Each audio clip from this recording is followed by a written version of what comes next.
So I just want to start off by apologizing for my lack of a better background and better lighting.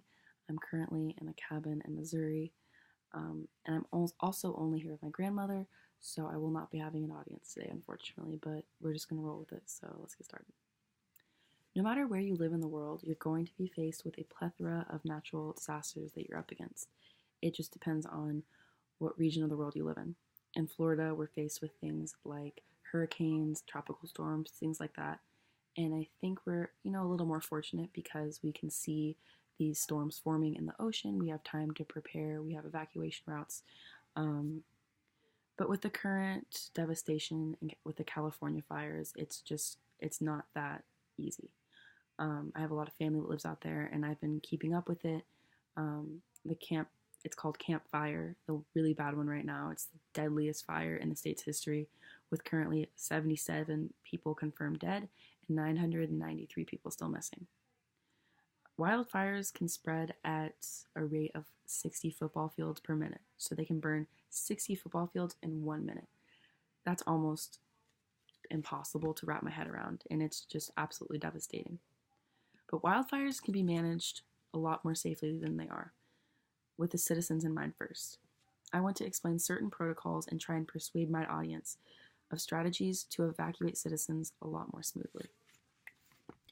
More and more people are moving to California all the time, and a lot of people are moving to places that are fire prone. These are places usually in the mountains.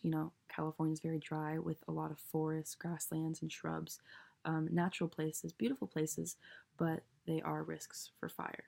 So fire-related challenges in managing wildfires increases with that increasing construction and increased migration of people.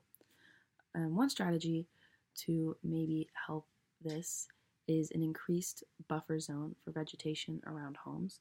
So wherever your home is, there's a zone where you can't have any shrubs or anything, pine needles that can burn up easily. This might be able to give you more time to leave in the case of being faced with a fire, because like I said, they spread so fast. The USDA explains reducing the loss of lives, property, infrastructure, and natural resources from wildfires depends on long-term community action. Land use decisions, building codes, and standards, and other planning and landscaping choices all influence a community's vulnerability to damage from wildfire.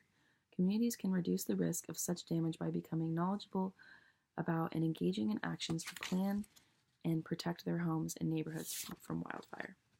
So increasing in a buffer zone, I think could really help these communities from such devastation. Another strategy that we could implement that I think would be very helpful is an increased standard of power line inspections. The California fire investigators reported that 17 major fires in Northern California last year were caused by problems with power lines. And that's almost crazy to think about because power lines are, government regulated, but these inspections are not thorough enough. And when power lines are down, they need to be taken care of because as soon as shrubs or brush touch these power lines, instantly you have a huge fire that's not manageable. And actually, a report by the California Department of Forestry and Fire Production links electric power lines with 12 fires that killed 18 people last year. The trouble started when trees and branches came into contact with power lines and wind gusts up to 70 miles an hour pushed wildfires faster than firefighters could respond.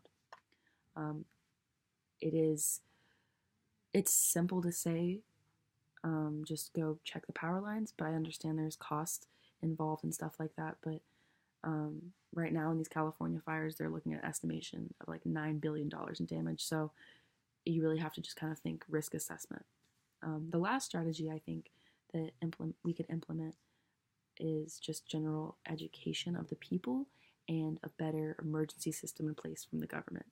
A lot of people, when they talked about the campfires, a lot of them said they knew what to do, but when it came down to it, they just didn't have time. And this also comes down to the fact that emergency alert systems are not up to par with how fast these fires spread. So a lot of people are stuck in these areas and they're on the fence about leaving because, you're leaving all your things, your house, it might not come back to it. you don't want to leave if you don't have to. But a lot of people did report that by the time they got an emergency alert system on their phone or whatever, it was too late. Lisa Kreger from Mercury News reported evacuation orders were never issued for large sections of the city. 3 zones on the western edge and 1 on the center did not get an emergency alert until the next late morning, which when at that point everything had already burned. Also, the Buck County Sheriff's Department decided not to trigger the federal government's wireless emergency system to cell phones within the entire county. As a result, local TV and radio stations did not initially learn that Paradise, the county that really got badly burned, was in fact burning down. So I think that if the government has a more rapid or not just like an instant, like, hey, there's a fire coming, but a long-term strategy to educate these people on the intensity of the fires, the speeds of these fires, and get more information out there so when it's coming, people don't know until it's too late.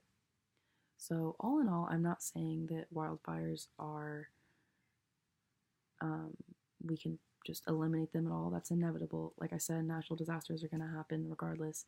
But I think with these strategies in place, an increased buffer zone for vegetation around homes, better regulation on power lines, and more just general education and a better emergency broadcast system would really help reduce the death tolls and property damage and everything in general.